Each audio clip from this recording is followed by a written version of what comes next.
I had the chance to get hands-on with this 5-digit Rolex Submariner 16610LV, and here are my thoughts.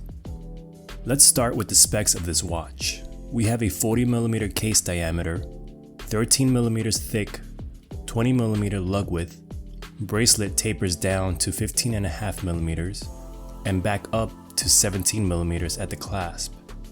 It is 47.6mm lug to lug, end link to end link of 50.5mm, and a 7mm crown.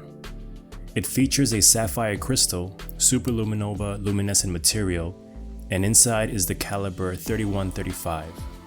This model was released back in 2003 and lasted for 7 years before being discontinued.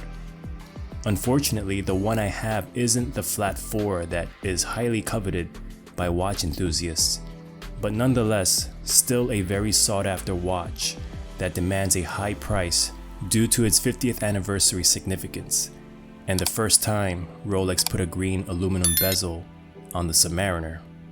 When the Kermit was first released, Rolex had introduced its maxi dial with the larger lume plots and bigger handset, though the 16610LN variant did not receive this upgrade, so it was very interesting to see that. During the time of production, the model has seen a few variations. The most popular one is the flat 4 printed on the aluminum bezels versus the pointed 4, which is the one I have on hand. The next variation is the letter O in Rolex. There are some produced with an oval flat O versus a more rounded O on the dial. There are also variations in the minute markers at the 6 o'clock below the words Swiss made. The earlier production models came with 5 small minute markers and later changed to 3 small minute markers and the words Swiss made placed closer together. And last but not least, you have the non-engraved rehaut and the engraved rehaut.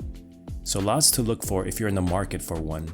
With all that being said, the Kermit on hand has the pointed 4 with the round O in Rolex, 3 small minute markers at the 6 o'clock position, and a non-engraved rehaut.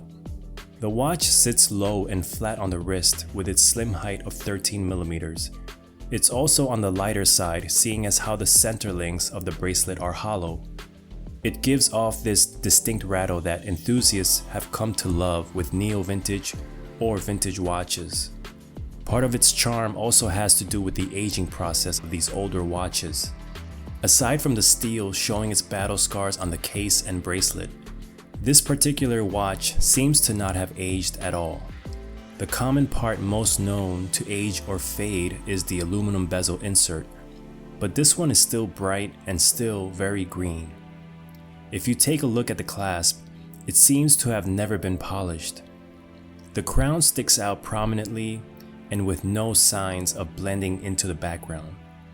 The green bezel is what stands out the most with this watch, and it's ultimately why this watch is priced above its black bezel counterpart. It has a nice metallic sheen that stands out against any light source, but also blends in well during low light situations. This watch is definitely humble and doesn't try as hard as its 6-digit siblings. As for the bezel action, seeing as how these 5-digit subs aren't as technologically advanced as their 6-digit successors, the bezel action isn't anything to write home about.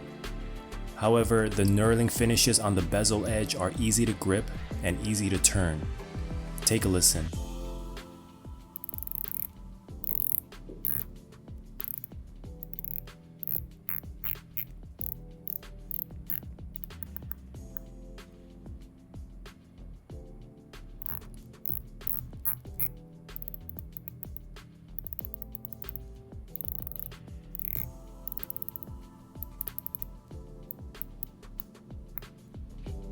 The main gripe I have with this watch, and I've said this about the Explorer 16570 and the Tudor Black Bay 41, is that 4th permanent link.